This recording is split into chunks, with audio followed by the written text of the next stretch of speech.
ഈ സ്റ്റോറി വാൾ എന്ന് പറയുന്നത് ശരിക്കും ഒരു പുതിയ ആശയമൊന്നുമില്ല. അപ്പോൾ എന്നെ സംബന്ധിച്ചിടത്തോളം നമ്മുടെ പരിചയത്തിലെ ഏറ്റവും അടുത്തായിട്ടാണ് ഏറ്റവും പഴക്കമുള്ള സ്റ്റോറി വാൾ ഉള്ളത്. അത് കേട്ടിട്ടുണ്ടാവും, വയനാട്ടിൽ എടക്കൽ കേവ്സ്.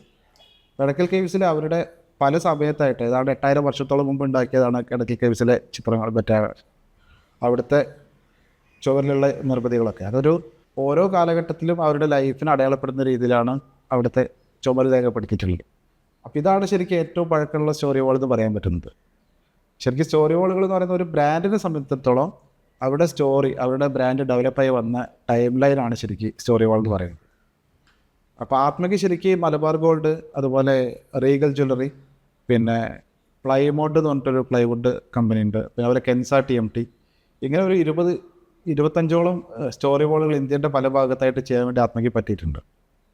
ശരിക്കും ഒരു സ്റ്റോറി വാൾ നമുക്കൊരു ഒരു ഒരു ബ്രാൻഡിൻ്റെ ഷോറൂമിൻ്റെ വോളിൽ അല്ലെങ്കിൽ ഒരു ഓഫീസിൻ്റെ വോളിലൊക്കെ ചെയ്ത് കഴിഞ്ഞാൽ ശരിക്കും അവരൊരു ഡെക്കറേറ്റീവ് എലമെൻറ്റ് വെക്കുന്നതിന് പകരം സ്റ്റോറി വാളാണ് വെക്കുന്നതെങ്കിൽ അത് ശരിക്കും അവരുടെ ബ്രാൻഡിനെ പറ്റി കമ്മ്യൂണിക്കേറ്റ് ചെയ്തുകൊണ്ടിരിക്കും.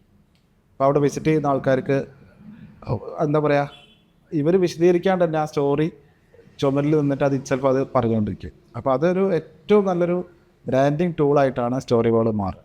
അപ്പോൾ അതുകൊണ്ട് തന്നെയാണ് ആത്മ ഒരു സിഗ്നേച്ചർ വർക്കായിട്ട്, ആത്മയുടെ സിഗ്നേച്ചർ വർക്കായിട്ട് സ്റ്റോറി വാളിനെ കാണുന്നത്.